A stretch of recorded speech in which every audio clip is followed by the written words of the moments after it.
warahmatullahi wabarakatuh, sahabat Kang Idat Channel. Kembali lagi di channel Kang Idat Channel. Sekarang Kang Idat sudah ada di Astana Gede Kawali, yaitu situs kedua terpenting tentang Kerajaan Galuh Ciamis. Situs ini dimulai diprakarsai oleh Prabu Nisikala Wastu Kancana setelah tragedi Bubat di Ciunganara. Itu dipindahkan oleh Prabu Nisikala Wastu Kancana ke sini, ke Kawali. Mungkin tempatnya lebih sunyi, lebih tenang, karena mungkin masih trauma dengan tragedi perang Bubat. Oke, untuk selanjutnya ada apa aja di situs ini?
Oke, sahabat Kang Idat, di sini ada makam yang dulu mungkin kuncen,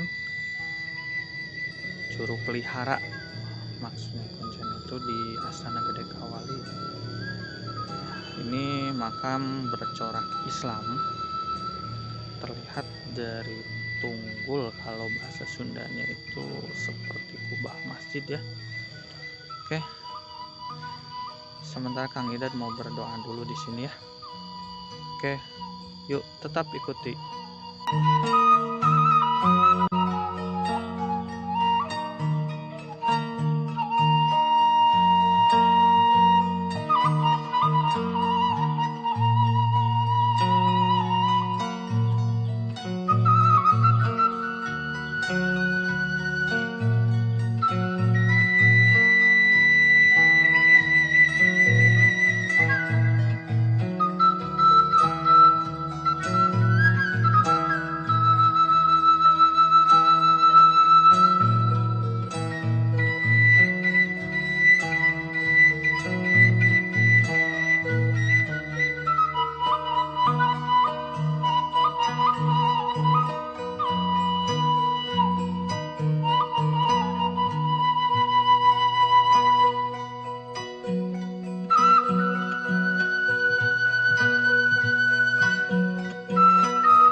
Selanjutnya kita mau ke prasasti dulu. Ada prasasti Kawali. Jadi ibaratnya di Astana Gede itu adalah database tentang Kerajaan Galuh. Tempatnya tidak seluas yang di Ciunganara, situs Ciunganara, dan di sana tidak ada rekam jejak prasastinya. Kalau di sini ada cukup banyak ya. Yuk kita lihat satu persatu. Inilah sahabat Kang Idat, prasasti Kawali 1 yang itu tulisannya dialihbahasakan. Yang bertapa di Kawali ini adalah yang berbahagia Prabu Raja Wastu yang bertahta di kota Kawali, yang memperindah Kraton Surawisesa yang membuat parit sekeliling ibu kota yang mensejahterakan seluruh negeri. Semoga ada yang kemudian bisa berbuat kebajikan agar berjaya di dunia. Nah, ini batu prasastinya memakai aksara Sunda kuno ya. Sahabat Kang Idad, prasasti Kawali kedua di depan prasasti Kawali 1 dengan tulisan asina ayana nungesi bahagia Kawali bahari pakena ke kereta bener paken nanjer najuritan dengan alih bahasa. Semoga ada yang kemudian mengisi negeri Kawali dengan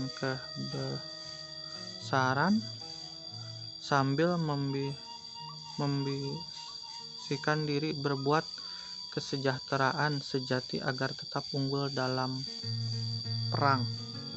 Nah, ini batunya rekan-rekan dibuat berdiri, tidak seperti yang tadi ditidurkan. Kalau ini diberdirikan dengan huruf yang lebih besar, lebih jelas ya, karena memang lebih sedikit dari yang prasasti Kawali 1. Ini sahabat Kang Idad makam juga tuh ya, makam yang berdiri, entah ini yang tadi mau dibuat prasasti atau sebuah makam atau sebuah tanda, tidak jelas ya. Sahabat Kang Idad, di depan adalah makam dalam Adipati Singacala, penyebar agama Islam di wilayah bekas kerajaan Galuh. Beliau utusan Kesultanan Cirebon. Jadi di situs Astana Gede ini, astana berarti makam, gede berarti besar, yaitu percampuran kultur pemakaman bercorak Islam, kemudian ada prasasti, kemudian juga ada makam peninggalan dari kerajaan Galuhnya sendiri.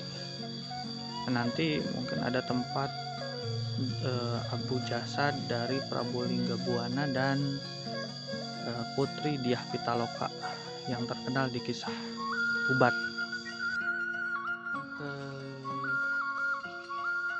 Keenam, dengan tulisan asli ini, tulisan aslinya bisa dibaca sendiri ya. Ini pertinggal nu atis di aya nganu ngesi dayeuh ieu ulah botoh bisi kokoro. Dengan penerjemahan ini, peninggalan dari yang artisti dari rasa yang ada yang menghuni kota ini, jangan berjudi bisa sengsara.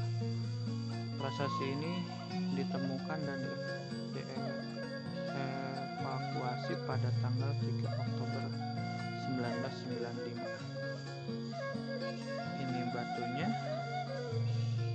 dibuat juga ditidurkan, tidak diberdirikan.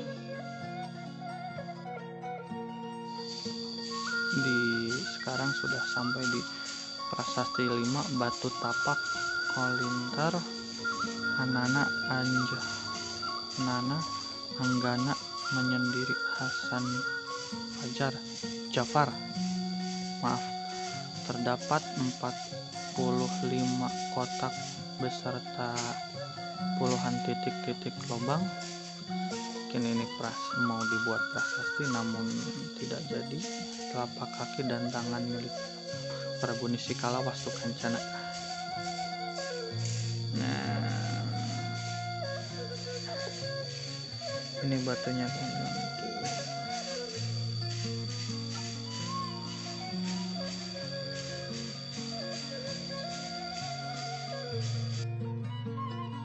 berikutnya adalah batu Panyandungan Sang Hyang Lingga Hyang, tempat disemayamkannya abu jasad dari Maharaja Prabolinggabuana yang gugur di Bubat, tragedi Bubat. Tragedi Bubat sendiri menurut sejarah terjadi pada hari Selasa tanggal 4 September 1357. Jadi Prabolinggabuana adalah ayahanda dari Prabu Nisikala Wastukancana. Nah, perlu diketahui juga bahwa Kerajaan Galuh di sebelah barat Pulau Jawa yang sekarang menjadi wilayah provinsi Jawa Barat itu satu-satunya kerajaan yang tidak takluk oleh Majapahit. Ya, yuk kita lanjutkan. Ini adalah prasasti keempat, batu Panyandaan Sang Hyang Lingga Bingba, tempat disemayamkannya abu jasad Paraneswari Dewi Lara Lingsing yang gugur di Palagaan Bubat. Sama tempat disemayamkannya abu jasad. Nah, ini dia. Kawan-kawan Kang Idad. Di situ ada tulisan namun tidak jelas ya. Siap. Pangendengan tempat disemayamkannya abu jasad dari Putri Diah Pitaloka yang gugur di Palagaan Bubat. Sebelumnya Putri Diah Pitaloka akan dipersunting oleh Maharaja Hayam Wuruk, namun terjadi kesalahpahaman. Mahapati Gajah Mada menerjemahkan sebagai penyerahan kekuasaan dan terjadilah perang di Bubat. Sahabat Kang Idad, selanjutnya ini adalah batu Palinggihan atau tempat dinobatkannya raja, dan raja yang terakhir dinobatkan di batu ini adalah Prabu Siliwangi pada tahun 1482 yang kemudian menjadi pendiri kerajaan Pajajaran. Ini batunya.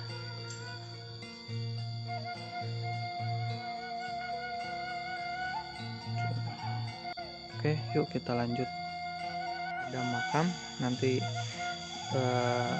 sahabat Kang Idad bisa baca ya di keterangan sebelum masuk. Kang Idad sudah membuat videonya. Yuk kita lanjut.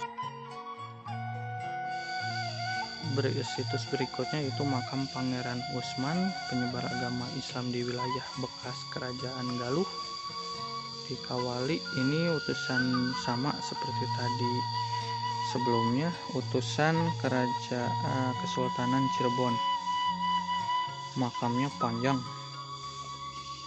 entah memang beliau sendiri berbadan tinggi atau lebih besar, kurang tahu, tapi sepertinya memang beliau berbadan tinggi karena makamnya pun tinggi. Oke, yuk kita lanjut ke situs berikutnya. Jalannya menuju arah mata air.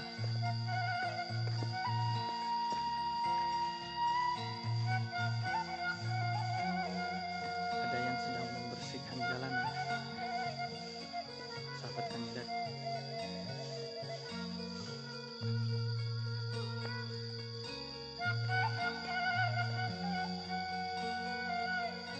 Wah,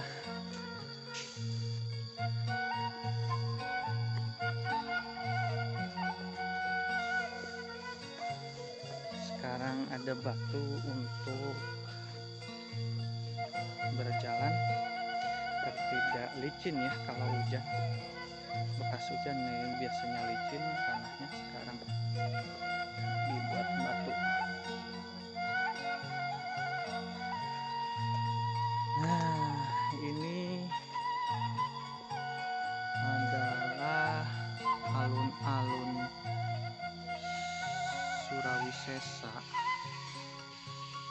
Kecil, wilayah kecil, mungkin dulu tempat berkumpulnya pembesar-pembesar kerajaan Galuh di era Galuh Kawali. Ayo kita lanjut.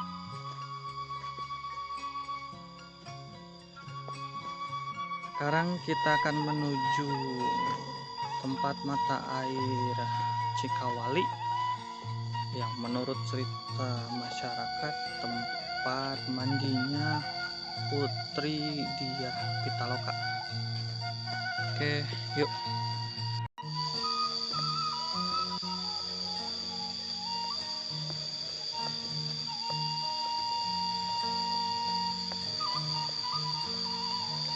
Nah, ini kita akan menuju Cikawali, mata air Cikawali. Ini adalah terakhir terus yang akan kita kunjungi, sebuah kolam mata air.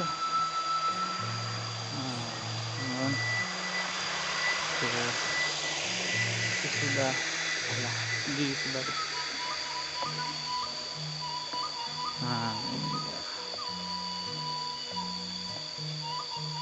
tempatnya paling jauh dari situs sebelumnya, Prasasti dan Batu Panyandungan. Nah, mata air itu ada penunjuk arah. Ini Pasanggerahan yang ke arah sana. Kemudian ini yang ke bawah Cikawali. Yuk.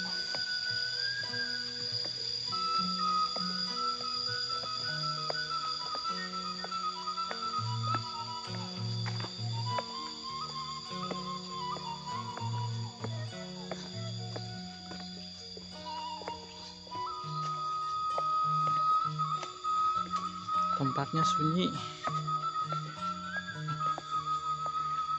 Tempatnya sunyi, enak.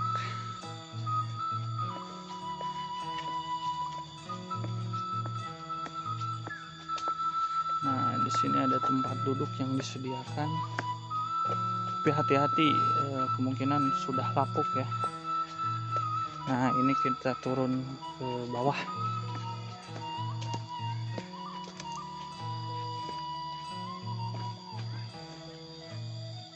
Ini ada pemeliharaan mungkin ya dari Dinas Pariwisata Kabupaten Ciamis tahun 2014 Oktober. Nah, ini dia tempatnya di bawah. Kalau ke tempat ini hati-hati ya. Ini tempat mata airnya, sahabat Kang Idat. Sebuah kolam yang biasa dipakai untuk mandi ya. Sekarang sudah ada pemeliharaan dari Dinas Pariwisata Kabupaten Ciamis untuk pencegahan longsor. Cikawali situs tadi adalah yang terakhir yang sudah kita kunjungi. Yang belum subscribe channel Kang Idat, subscribe, like, dan bagikan ya. Oke, sampai jumpa di vlog berikutnya di Jejak Karuhun, episode Jejak Karuhun. Yuk.